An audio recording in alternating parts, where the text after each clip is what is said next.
Vitor Grieco, sou superintendente da Sociedade Bíblica Efraim e sacerdote de Jeová, e hoje nós vamos transmitir um assunto de máxima importância para aqueles que realmente buscam o único Deus verdadeiro.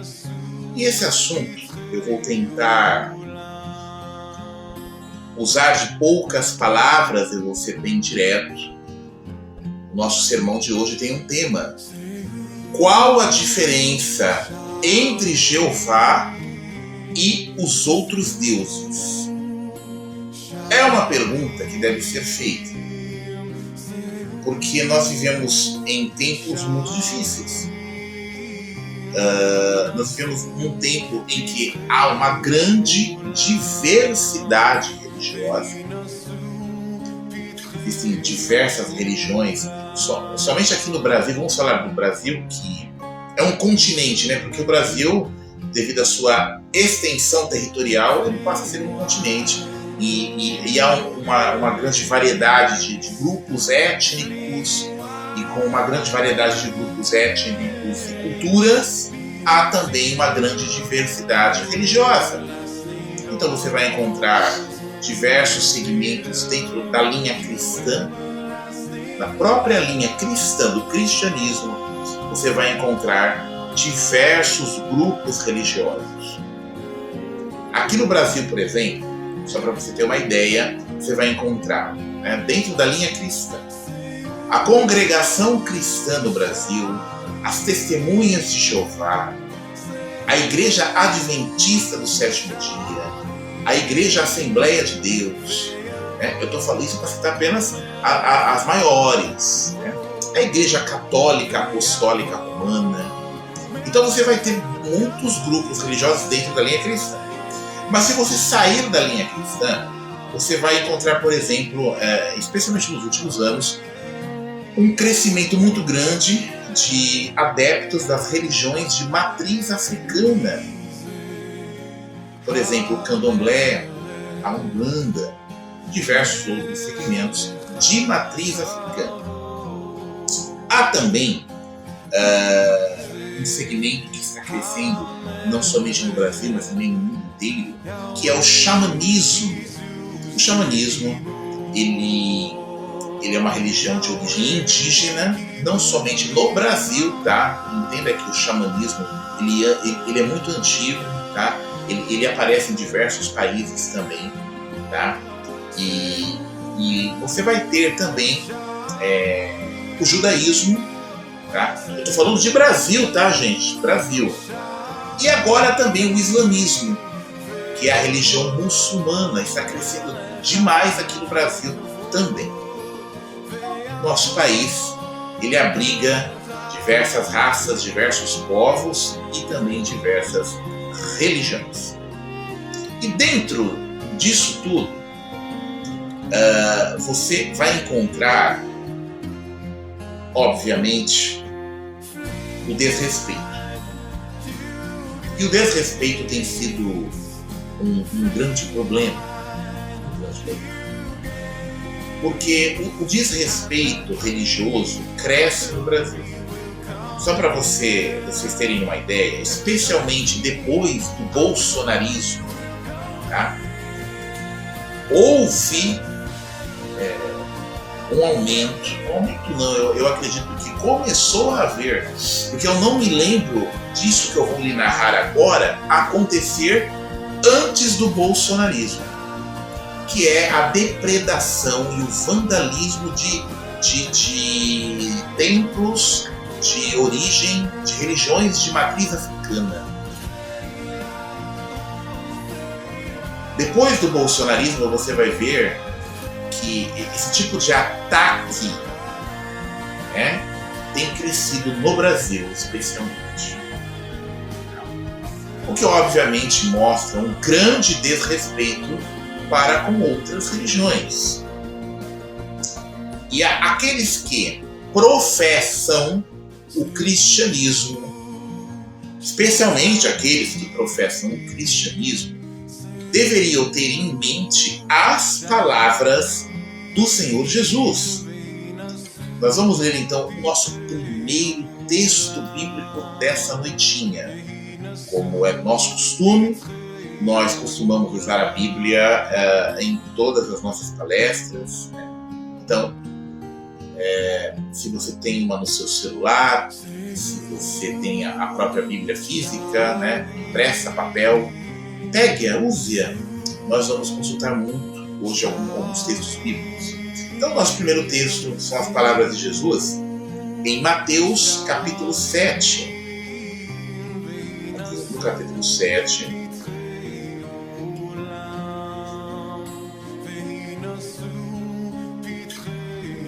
Inclusive, essas palavras fazem parte do que nós conhecemos de Sermão da Montanha, tá? Ou Sermão do Monte, que foi um sermão, um discurso que Jesus fez há 2000 anos atrás. E parte desse sermão diz assim, Mateus 7, versículo 12. Todas as coisas, portanto, que quereis que os homens vos façam, vós também tendes de fazer do mesmo modo a eles. Isso, de fato, é o que a lei e os profetas querem dizer. Então, olha só que interessante. O Senhor Jesus, ele vai ensinar os seus discípulos a fazerem para as pessoas o que eles gostariam que fizessem para si. Então, você crente,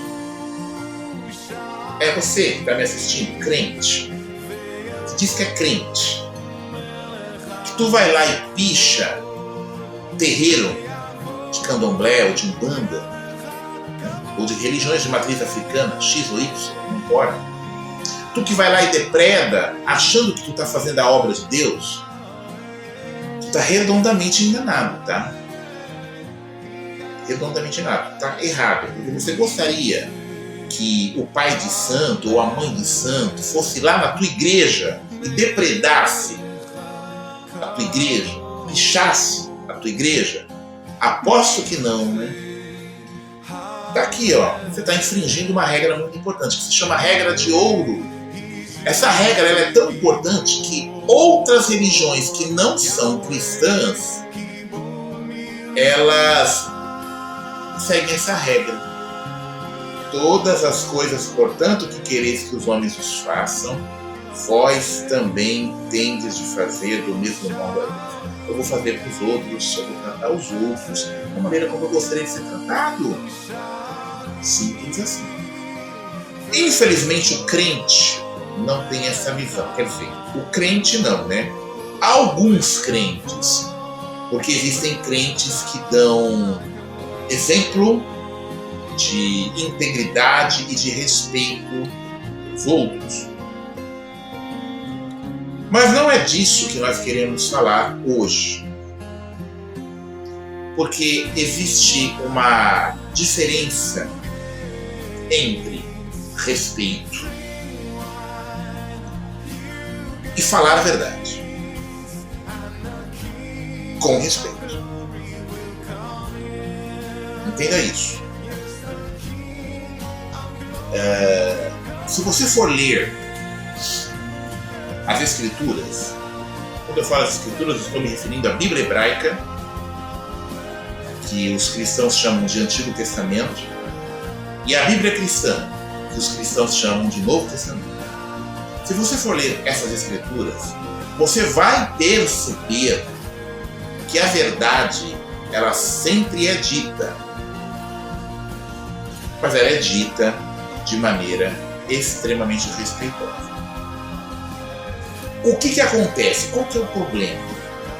O problema é que mesmo você dizendo a verdade de maneira respeitosa, existem algumas pessoas que não gostam de ouvir a verdade. Porque geralmente essas pessoas que não gostam de ouvir a verdade são tocadas em pontos sensíveis para elas e às vezes esses pontos expõem algo que elas não gostariam que fosse exposto. Eu vou pedir para o Samuel fechar as janelas, por favor. Vento aqui. Isso, muito bem. Aí a gente consegue.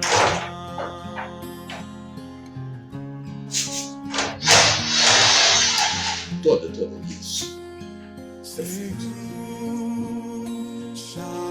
você fala a verdade, às vezes essas pessoas atingem um ponto que elas não gostariam que fosse descoberto. Jesus, ele também fala sobre isso. Quero ler um outro texto, que é no livro de João. Vamos ver. Outro texto agora, no livro de João, capítulo 3.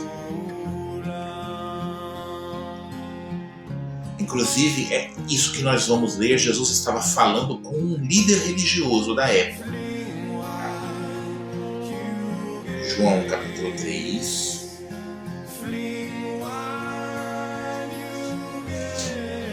Versículo 20. João, capítulo 3, versículo 20 diz assim: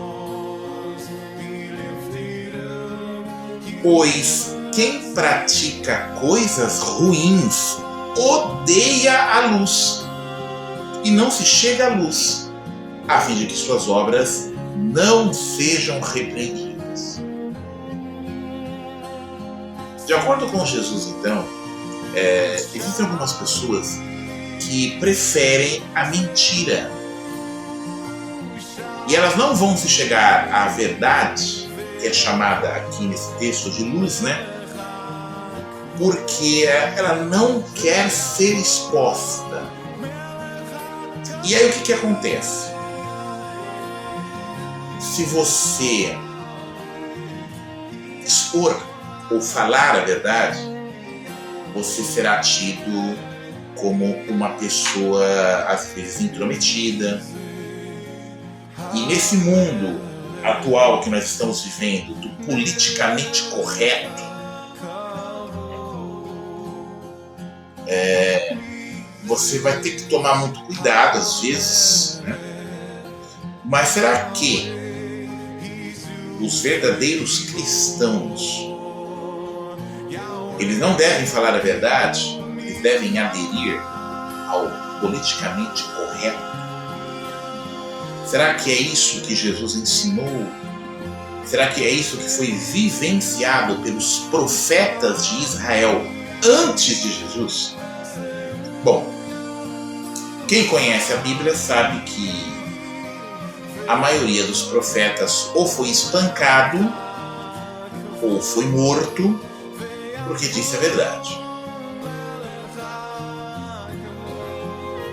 O próprio Senhor Jesus, por falar a verdade contra o sistema religioso vigente da época, sofreu a morte, de uma maneira extremamente cruel, dolorosa e vergonhosa. Então não é um negócio interessante, às vezes, você falar a verdade, a não ser que você esteja preparado para as consequências dessa verdade. De falar essa verdade, de expor. E aí você me pergunta, mas Ancião Vitor, por que é tão difícil desde os tempos dos profetas falar a verdade? Por exemplo, o tema do nosso sermão hoje é um tema muito sugestivo. Qual a diferença entre Jeová e os outros deuses? E algumas coisas que serão ditas aqui não vai agradar a todos, mas elas terão que ser ditas para o benefício dos sinceros, daqueles que realmente estão buscando a Deus. Mas, respondendo a pergunta de maneira direta, né, por que é tão complicado falar a verdade? Desde os tempos bíblicos até agora. Vamos deixar novamente o Senhor Jesus responder essa pergunta. João, capítulo 12.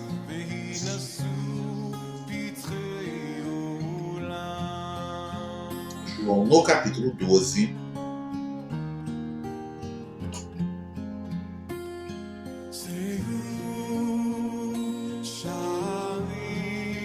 Versículo 31. Palavras do Senhor Jesus também. Agora há um julgamento deste mundo.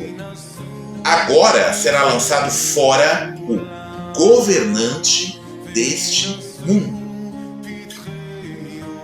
A palavra grega que foi usada aqui, porque esse trecho da Bíblia, meus amigos, foi escrito em grego koiné, né? É a língua antiga que se falava lá na época de Jesus, né? No mundo inteiro. Ela é uma palavra que poderia ser traduzida também por príncipe deste mundo, dando-se a ideia de governo. Ou seja, quem é a pessoa que seria lançado fora aqui e que seria julgada? As Escrituras dizem que após o batismo de Jesus, uma criatura espiritual maligna, identificada como Satanás, o diabo, um anjo caído, ofereceu a Jesus todos os governos do mundo, toda a glória do poderio do mundo, os exércitos, os palácios, os reinos, os governos. Isso está em Mateus capítulo 4, Lucas capítulo 4. Obviamente Jesus recusou isso. Mas essa criatura espiritual perversa disse a Jesus o seguinte: estes reinos me foram entregues e eu dou a quem eu quiser.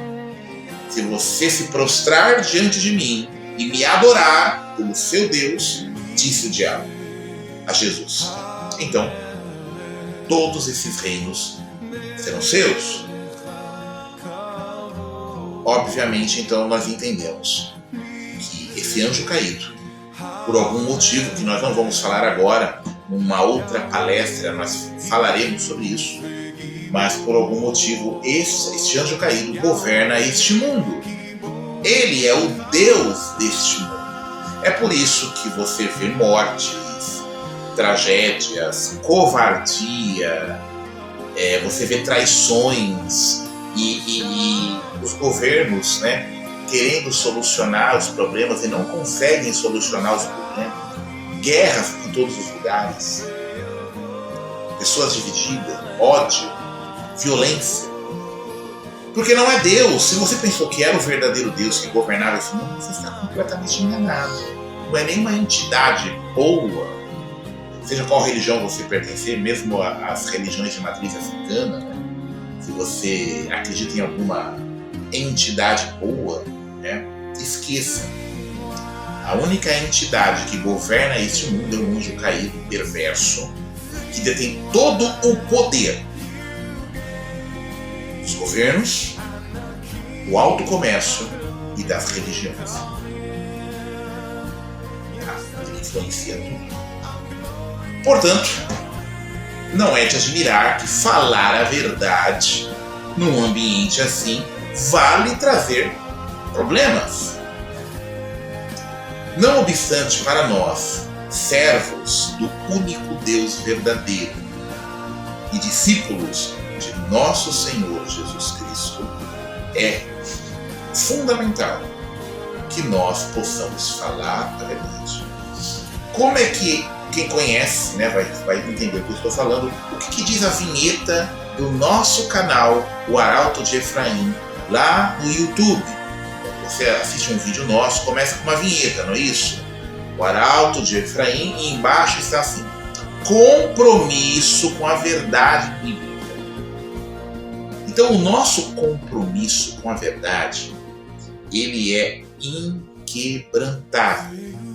Nós não estamos aqui para agradar nem política, nem religião, nem empresas. Nós não estamos aqui para falar o politicamente correto, a não ser que o politicamente correto esteja em harmonia com a verdade.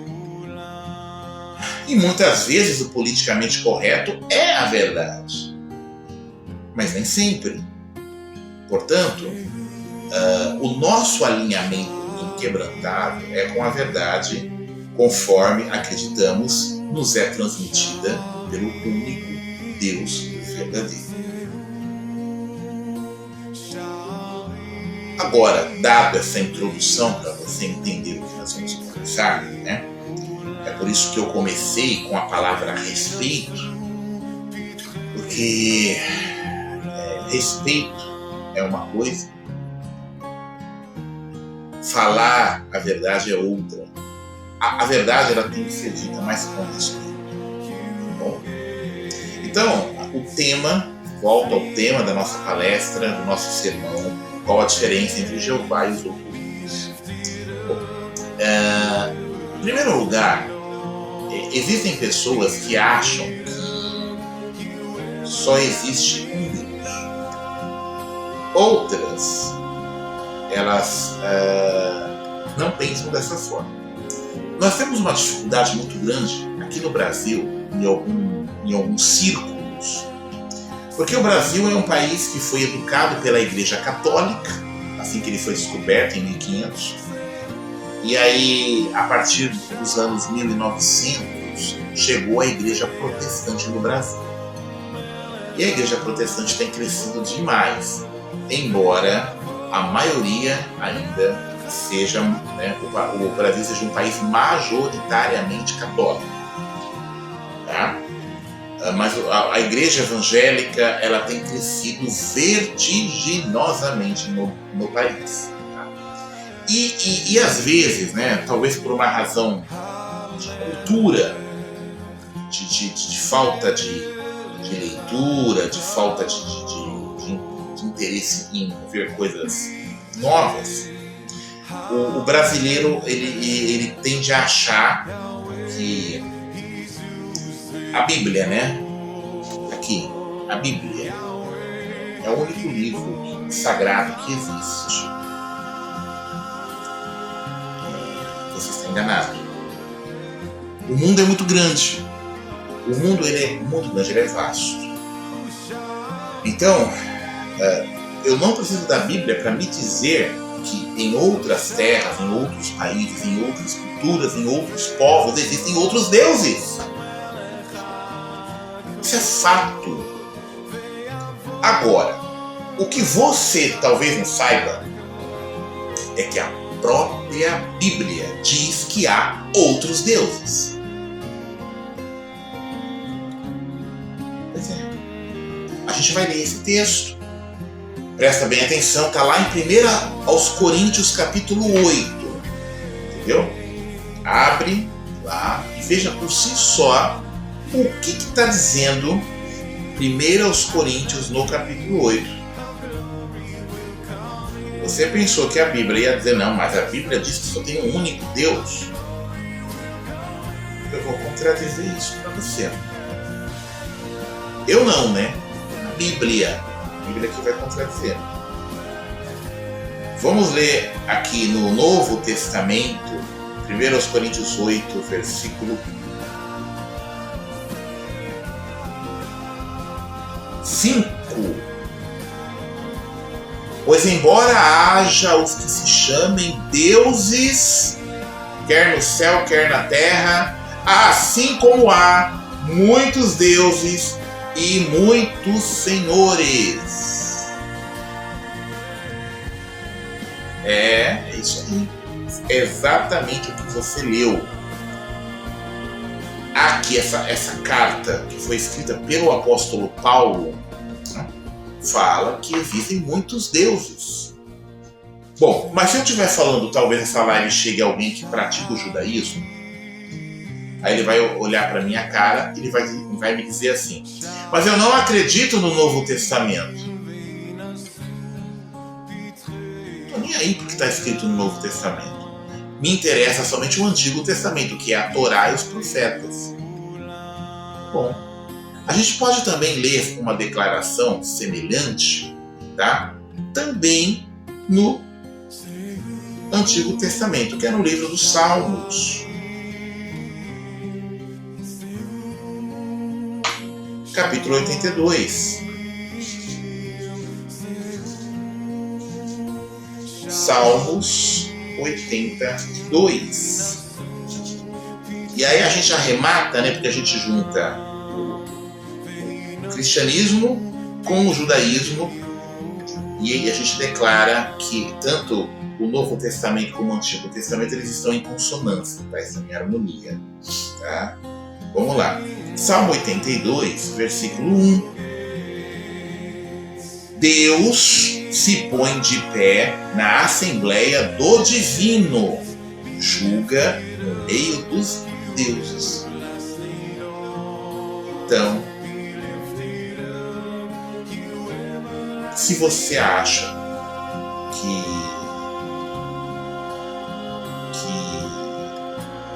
não tem outros deuses, né? Que a Bíblia diz que só tem um único Deus, então você está completamente enganado. Lemos dois textos, 1 Coríntios 8:5 e Salmo 82:1, que nos fala exatamente o contrário. Tem vários deuses. A questão é, não é quantos deuses existem, não é disso que eu quero falar no sermão de hoje. O que eu quero falar é qual é a diferença entre Jeová e os outros deuses. Aí você deve estar se perguntando, mas Ancião Vitor, por que você fala Jeová? Quem é Jeová? Jeová é uma tradução de uma palavra hebraica que aparece quase 7.000 vezes nas escrituras hebraicas, no Antigo Testamento. É uma palavra, ela é chamada de tetragrama. Se você quiser lá pôr no Google, tetragrama, imagens, você vai ver são 4 letras, tá? Que elas são traduzidas para o português como Jeová. Então, quem é Jeová? Para o judaísmo, não havia assim, dúvidas sobre quem era Jeová. Moisés, antes de morrer, Moisés, um dos maiores profetas, muito reverenciado pelos cristãos, pelos judeus e até mesmo pelos muçulmanos, em hebraico Moshe.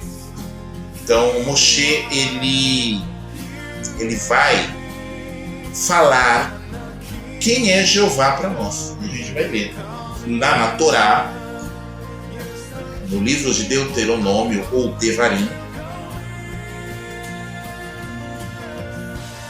Deuteronômio no capítulo 4,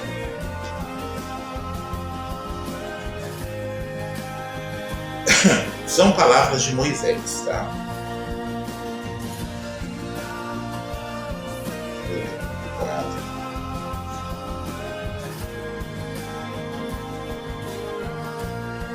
Versículo 35. Deuteronômio 4:35 diz assim: A ti é que se mostrou isso, para que soubesses que Jeová é o verdadeiro Deus, não há outro além dele. É exatamente assim que está no hebraico. Então, quando você vai lá e pega na língua original hebraica esse trecho, vai estar assim: A ti é que se mostrou isso para que soubesses que Jeová é o Deus, não há outro além dele. Então, quando fala que não há outro, mas irmão Vitor, você acabou de falar que tem outros deuses, agora está falando que só tem um Deus. Eu disse que tem vários deuses, mas só tem um que é verdadeiro, que é superior, que é maior. E isso não é ofender ninguém, as religiões. É apenas narrar um fato, uma verdade. E se vossas entidades não gostarem, que elas se mostrem, então deem suas provas e mostrem-se mais poderosas do que Jeová. Desafio. Isso não é desrespeito, né? É narrar um fato. Assim como vocês também podem narrar o poder de vossas entidades, a proteção de vossas entidades. Se elas se mostrarem ser superiores a Jeová, qual o problema disso? Mas elas devem dar sinais. Acontece que, ao longo dos séculos, nenhuma entidade mostrou qualquer sinal de vida ou qualquer sinal de que possa salvar os seus adoradores. Existem pelo menos, eu poderia relatar aqui, pelo menos 3 ocasiões que entidades ou deuses de um determinado grupo, de um determinado povo, se mostraram completamente inúteis diante do poder de Jeová.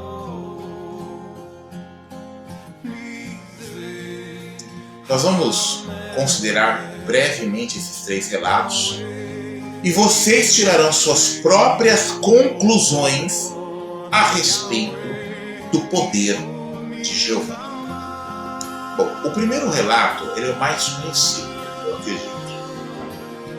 Ele ocorreu há cerca de 3.500 anos atrás, em conexão com a libertação dos israelitas do Egito nos tempos de Moisés. É narrado lá no livro de Êxodo, do capítulo 7 até Êxodo no capítulo 14.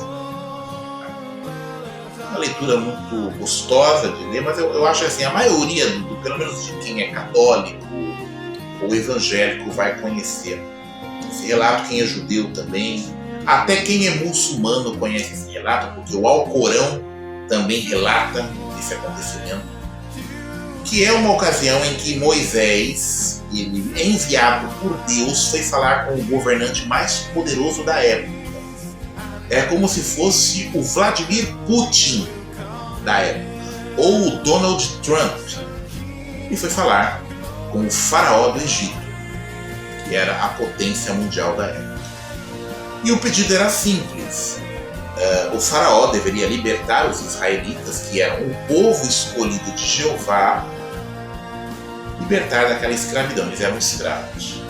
O faraó, então, responde de maneira bastante zombeteira, e esse foi o pior erro dele. Ele zombou de Jeová, quando ele disse, em Êxodo capítulo 5, quem é Jeová, que eu devo obedecer a sua voz, de modo a mandar Israel embora? Eu não conheço Jeová, e ainda mais, não vou mandar Israel embora. E esse foi o pior erro do faraó, porque essa recusa do faraó e esse desafio a Jeová trouxe sobre o Egito, ou desencadeou sobre o Egito, uma das maiores manifestações do poder de Deus narrada na Bíblia, que são as 10 pragas do Egito. Quais foram as 10 pragas do Egito? Será que eu vou lembrar? Eu vou passar vergonha que eu estou em público, né? Eu estudo isso desde os 16 anos, eu tenho 52 anos, vamos ver se eu vou lembrar. Deus transformou o rio Nilo em sangue, ele enviou depois rãs, depois ele enviou borrachudos, que são mosquitos, depois moscões, esses moscões podem ter sido também escaravelho, depois dos moscões a morte, Deus matou todos os animais dos egípcios, depois furúnculos e bolhas dos egípcios, depois trovões e saraiva caindo do céu, gafanhotos para consumir a vegetação egípcia, 3 dias de escuridão e, por último, a morte dos primogênitos egípcios. Bom, lembrei, tá vendo? Não estou tão velho assim. Mas me falar o nome dos 12 apóstolos eu vou saber. Enfim, não todos. O que acontece? É que todo mundo conhece, né? Eu acho que até religiões de matriz africana conhecem essa história, porque essa história ela é extremamente conhecida no mundo inteiro. Só que o que algumas pessoas não sabem, incluindo muito crente, é que essas pragas elas não foram desencadeadas de maneira aleatória. Elas foram desencadeadas de uma maneira completamente proposital e planejada por Jeová. Cada praga tinha um objetivo de desmascarar a religião egípcia. Como assim, Ancião Vitor, desmascarar? Os egípcios tinham uma religião. A religião egípcia era uma religião politeísta, adorava vários deuses. Até o gato lá no Egito era sagrado. Até o gato. Mas será que essa religião era uma questão apenas de respeitar? Vamos respeitar a religião dos egípcios ali? Será que Moisés tinha que ser o politicamente correto? Não quero ofender ninguém. Não, como eu falei no começo desta palestra, às vezes o politicamente correto não representa a verdade. E a verdade tem que ser dita, claro, com todo o respeito. E a religião egípcia, então, ela foi considerada por Deus falsa e inútil. E agora caberia a Jeová demonstrar isso. Então Jeová envia 10 pragas. A primeira praga atingiu o rio Nilo. O rio Nilo era sagrado para os egípcios, porque ele cortava o meio do Egito assim, sabe? E o Egito era deserto, era um deserto. É deserto até hoje, inclusive. E era o rio Nilo que dava vida àquele lugar. Inclusive o rio Nilo é o maior da terra, né? Então eles adoravam o deus Nilo, que é Api. H-A-P-I. Api, deus do Nilo. E quando Jeová transforma as águas do rio Nilo em sangue, mostrou que Api era um grande inútil. Api não existia. Api era um charlatão. Era um nada. Um zero à esquerda. Cadê o Api? Não tem Api. Contra Jeová não tinha Api. Aí, o faraó não vou mandar o povo embora. Então Jeová mandou rãs contra os egípcios. Essas rãs, por que rãs? É só para incomodar? Não. Os egípcios adoravam a deusa rã Heket. E Heket, em formato de rã, foi incapaz de controlar as rãs. Religião inútil. Uma deusa falsa. Sem poder. Uma entidade inútil. E as outras pragas foram humilhando o deus Tot, que controlava os trovões, o deus Min, das colheitas egípcias, até o poderoso deus Sol, Ra, um dos deuses mais importantes do panteão egípcio, foi incapaz de impedir a escuridão de 3 dias que Jeová lançou sobre o Egito. E por fim, o próprio faraó, que era encarado como um deus divino, não pôde impedir que o seu filho primogênito morresse na última praga.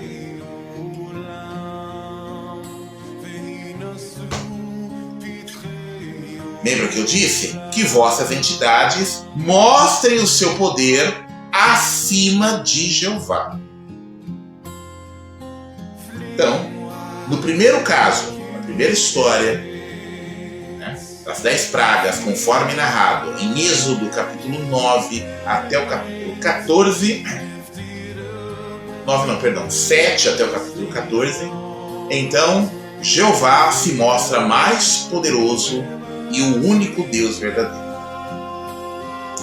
O segundo caso, ele aparece num momento muito difícil para Israel. Israel havia pecado contra Deus, ou desobedecido à lei dele conforme especificada na Torá. A Torá é os livros de Moisés, Gênesis, Êxodo, Levítico, Números e Deuteronômio. Era a lei sagrada do judaísmo naquela época. E os israelitas haviam abandonado a Jeová, tá? E estavam adorando outros deuses. E aí, Deus então permite, conforme Juízes, tá? Capítulo 4, capítulo 5, tá? Que os filisteus capturem a Arca da Aliança. A Arca da Aliança era uma caixa quadrada revestida de ouro, com uma tampa de ouro maciço, com duas imagens de querubins voltadas em posição de adoração. Dentro deste baú sagrado estavam as tábuas dos 10 mandamentos que o próprio Deus havia dado a Moisés. E em cima desses querubins, né, anjos, né, em posição de adoração, ficava uma luz chamada Shekinah. Essa luz era onde Deus falava com o seu povo. Deus estava descontente então com o seu povo, pelos seus erros, pelos seus pecados, e permite que a arca fosse capturada, né, pelos filisteus, que era um povo hostil a Israel na época. Mas aí que está o problema. Você pode até conseguir atingir um servo de Deus, conforme a permissão de Deus. Mas se você zombar do nome de Jeová, aí você vai ter um problema. Os filisteus capturaram a Arca da Aliança, que representava a presença de Deus na época entre o seu povo. Só que ao fazerem isso, eles trataram a arca como se fosse um objeto de um prêmio de guerra. E com todo desrespeito, colocaram essa arca diante da imagem do seu deus Dagon. Dagon era o deus adorado pelos filisteus, tá? Muito respeitado, inclusive, pelos filisteus. E a arca foi colocada lá diante de Dagon como um prêmio de guerra, como um presente oferecido a Dagon. Vamos deixar que a Bíblia responda o que aconteceu em Juízes. 1 Samuel, no capítulo 5.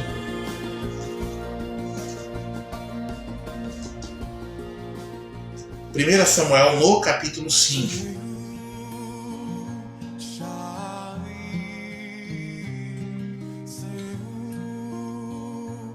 Versículo 1 em diante. Quanto aos filisteus, tomaram a arca do verdadeiro Deus e levaram-na então de Ebenezer a Asdod.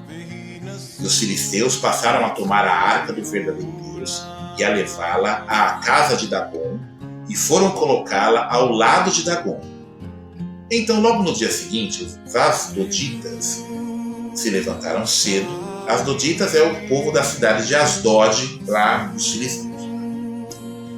Então os asdoditas se levantaram cedo e eis que Dagon estava caído com a sua face por terra diante da arca de Jeová. Portanto, tomaram a Dagon e o retornaram ao seu lugar. Quando se levantaram de manhã cedo, logo no dia seguinte, eis que Dagon estava caído com a sua face por terra diante da arca de Jeová, com a cabeça de Dagon e as palmas de ambas as suas mãos decepadas para o limiar. Só se deixara nele a parte de peixe. Dagon era um deus que tinha cauda de peixe, formato humano e cauda de peixe. Então eles colocaram a arca diante de Dagon, da imagem de Dagon, para zombar de Jeová. Acontece que a imagem caiu durante a noite e ficou em posição de adoração diante da arca. Eles consertaram a imagem e no dia seguinte, lá estava a imagem novamente tombada diante da arca de Deus. E depois disso, Jeová começou a atingir a nação filisteia com ratos e com hemorroidas. E os filisteus, com o rabo entre as pernas, por assim dizer. Com muita dificuldade, o rabo entre as pernas, né? Já que eles estavam com hemorroidas, inclusive, tiveram que devolver a Arca de Deus para os israelitas, porque senão Jeová iria destruir a Filístia. Onde estava o poderoso Dagon? Isso me ensina o seguinte, que nem tudo que eu adoro presta para alguma coisa. Porque se meu Deus não é capaz de me salvar, se a entidade que eu venero, se eu vou lá, né, e faço feitiçaria, e tento destruir uma pessoa, e não dá certo, é porque a minha entidade é inútil. Tão inútil quanto o meu desejo de prejudicar a pessoa. Não é feiticeira.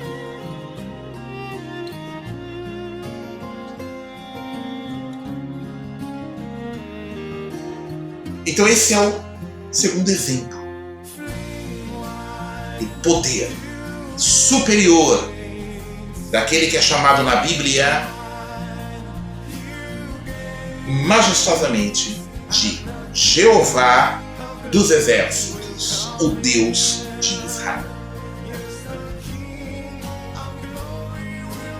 E o último exemplo, o tempo me faltaria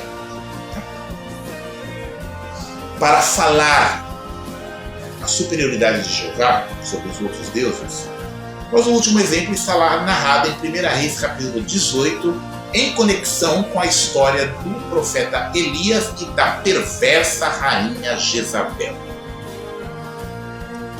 A rainha Jezabel, ela era filha de Etbaal, um sacerdote que adorava um deus cananeu, né, antigo, chamado Baal. Até aí tudo bem. Acontece que essa mulher, ela casa com um rei de Israel chamado Acabe. E esse rei de Israel, que eu não posso falar o que ele era, eu não posso, né? Eu queria dizer, mas eu não posso, um escravo, eu não posso, né? Ele era um pau-mandado, eu vou ser carinhoso, eu vou ser gentil, você procurar ser o mais gentil possível. Ele era um pau-mandado de Jezabel. Conheço muito pau-mandado, inclusive. Pau-mandado que faz tudo que a esposa manda, né? Para prejudicar a vida dos outros, tá? Porque eu faço o que a minha esposa quer. Não significa que eu sou um pau-mandado, né? Eu estou falando de esposas que querem, que vivem em desarmonia, que vivem, aquelas mulheres que vivem para prejudicar a vida dos outros. Em 2025 eu conheci uma, né?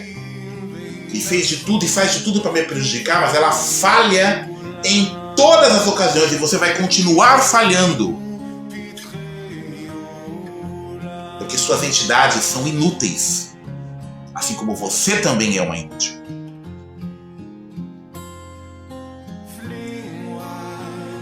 E Acabe, voltando a Acabe, ele abandonou a Jeová, o único Deus verdadeiro, e foi adorar Baal.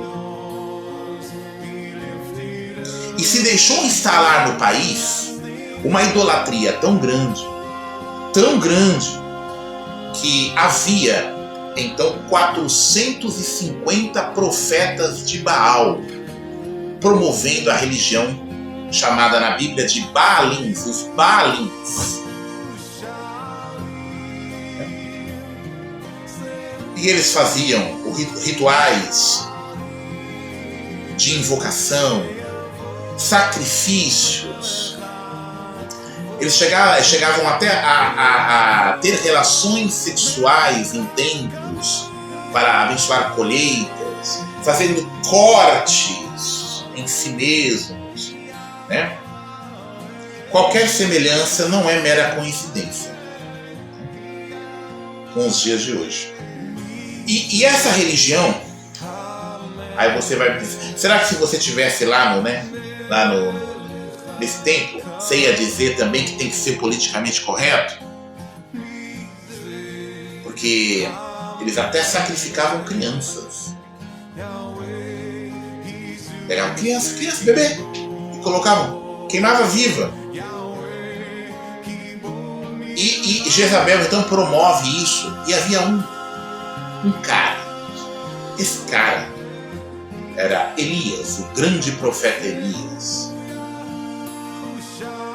E esse cara não se curva diante de Jezabel, assim como eu não me curvei diante da feiticeira de 2025. A feiticeira. Então, ele desafia, ele chega até Acabe e fala: tu vai reunir todos os profetas de Baal lá num monte, numa montanha chamada Monte Carmelo, e também os outros 400 profetas do chamado Poste Sagrado, que era um símbolo fálico. Você sabe o que é um símbolo fálico? O símbolo fálico é um símbolo do órgão sexual gigante. É um consolão gigante assim, ó.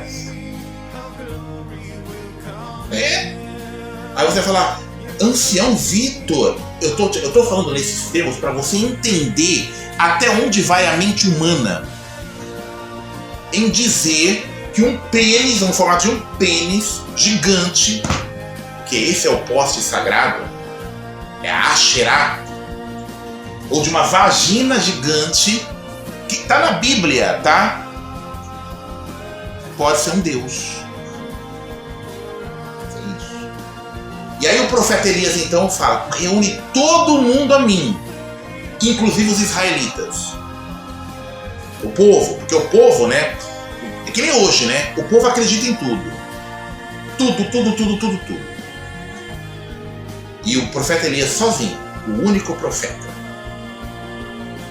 Ele chega lá, o que ele diz ao povo? Tá lá os profetas falsos lá de Baal, e tá somente Elias sozinho e o povo assistindo aquilo lá. Olha o que aconteceu. 1 Reis, no capítulo 18.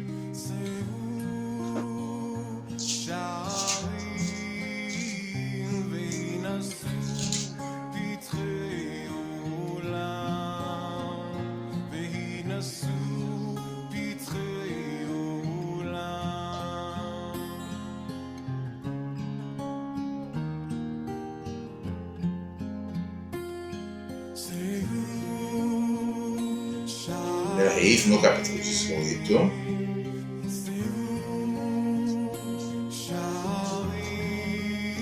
Primeiro ele se dirige ao povo. No versículo 21, ele diz assim: Elias aproximou-se então de todo o povo e disse: até quando ficareis mancando em duas opiniões diferentes? Se Jeová é o verdadeiro Deus, ide segui-lo. Mas se é Baal, ide segui-lo. E o povo não lhe disse uma palavra em resposta. E Elias prosseguiu dizendo ao povo: eu mesmo sobrei como profeta de Jeová, só eu, ao passo que os profetas de Baal são 450 homens. É isso mesmo. Você, servo de Deus que está me assistindo, você que realmente é sincero, tem o coração dedicado ao único Deus verdadeiro, saiba que a verdade te torna solitário.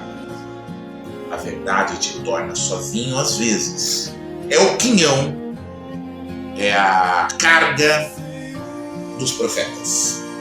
De todo profeta. De todo apologista da verdade. Agora, se você pregar mentira, meu amigo, você vai ter visualização, você vai ter amizade, sua casa vai ser cheia. Só você falar a mentira e querer agradar todo mundo. Agora, se tu falar a verdade, tu vai ter um problema. Então Elias está sozinho, ele está falando, ele está desabafando com o povo. Olha só, estou cansado dessa história toda. Se Jeová é o verdadeiro Deus, tá bom, adorem a ele. Se não é, se é Baal, então adorem. O que não pode é vocês ficar indo no templo de Jeová e no templo de Baal.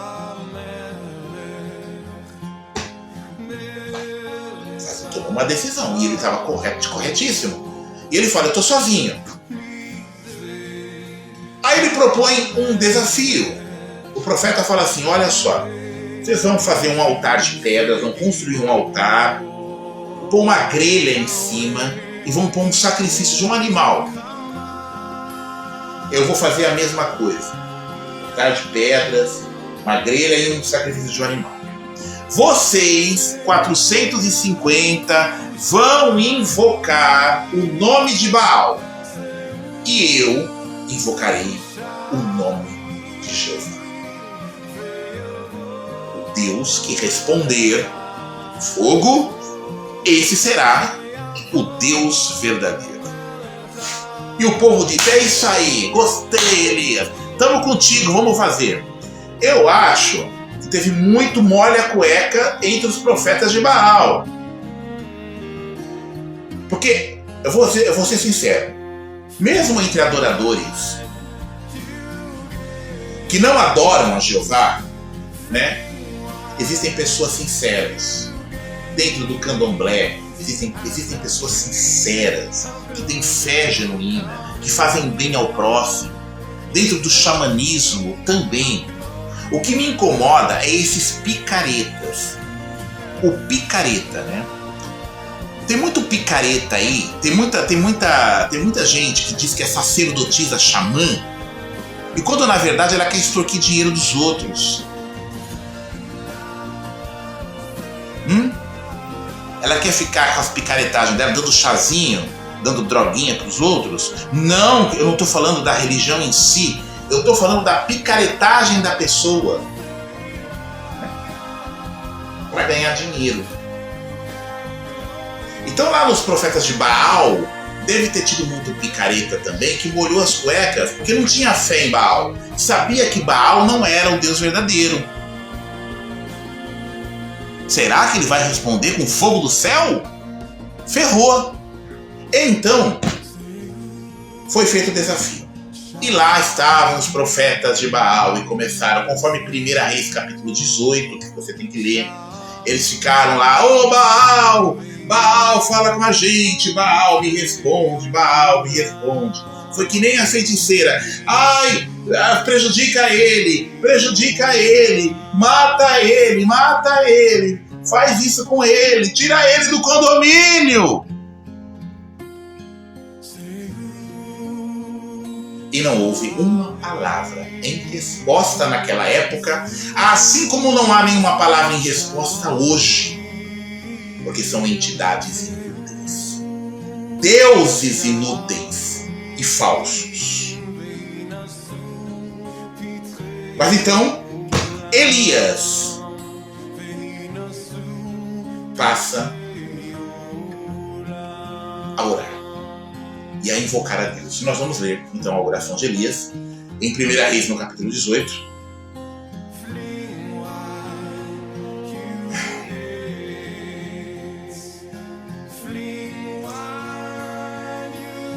Versículo 36.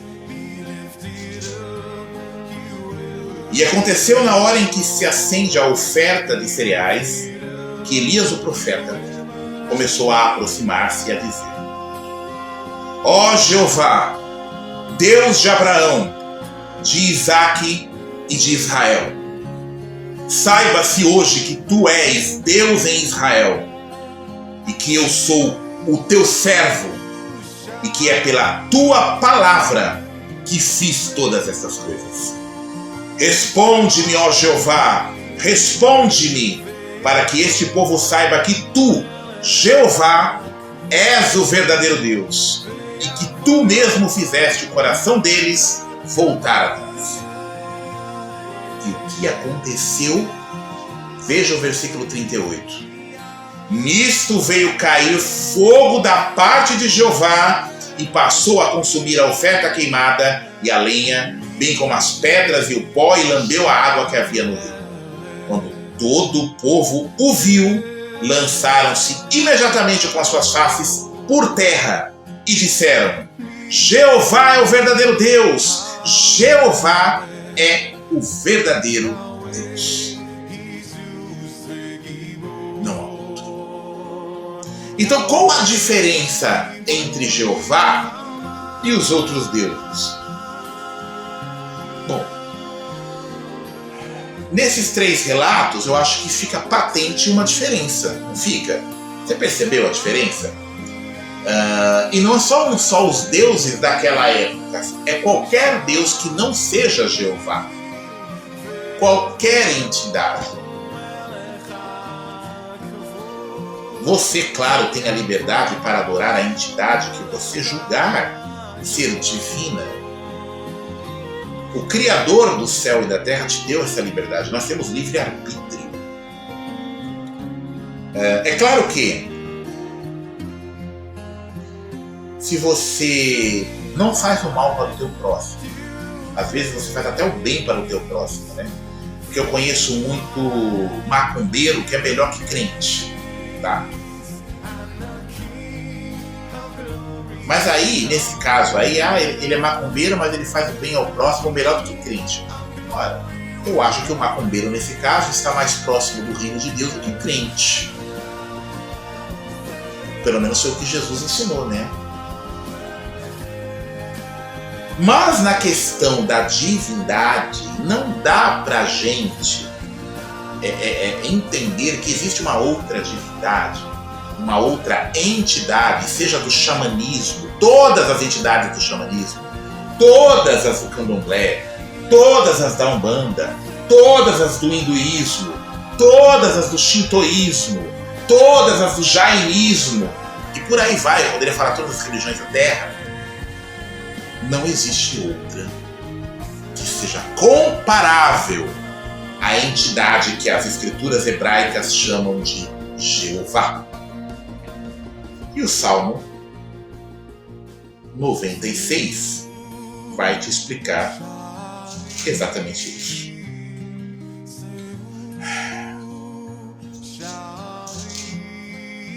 Salmo 96. O último texto da nossa palestra.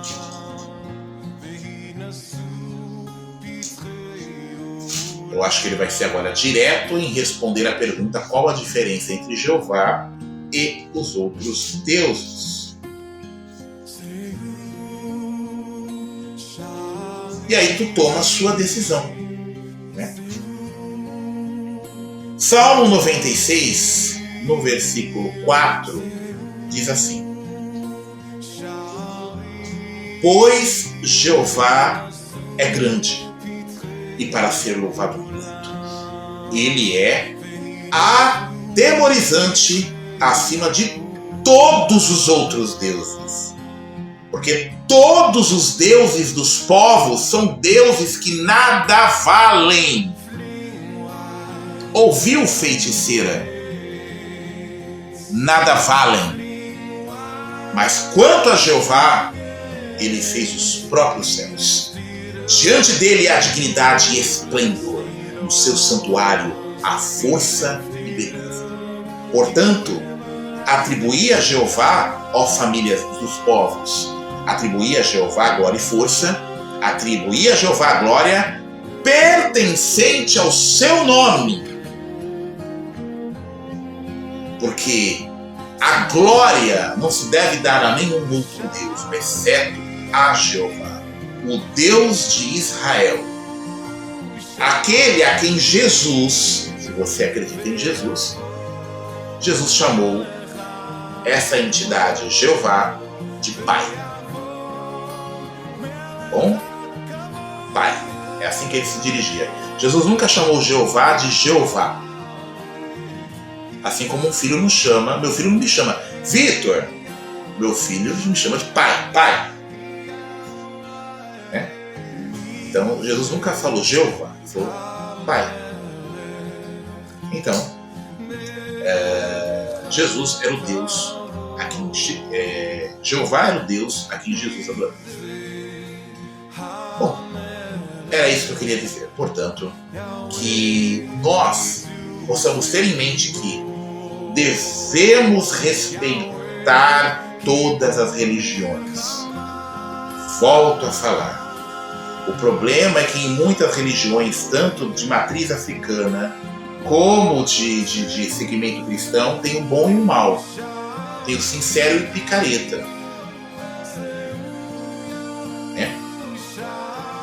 Mas em termos de quem é o Deus verdadeiro, quem é o único que pode realmente nos salvar e quem é o Criador do universo, não há dúvidas de que Jeová provou ao longo da história de que somente Ele é o verdadeiro Deus. E em breve, muito em breve, ao enviar Jesus como destruidor deste mundo de Satanás, Jeová vai mostrar novamente o seu poder. Se você buscá-lo, você pode escapar dessa destruição que está para acontecer e, junto com Cristo, participar em transformar essa terra num paraíso conforme as profecias bíblicas. Muito obrigado, Shalom, Shalom, e que o Deus verdadeiro possa sempre estar com você sincero.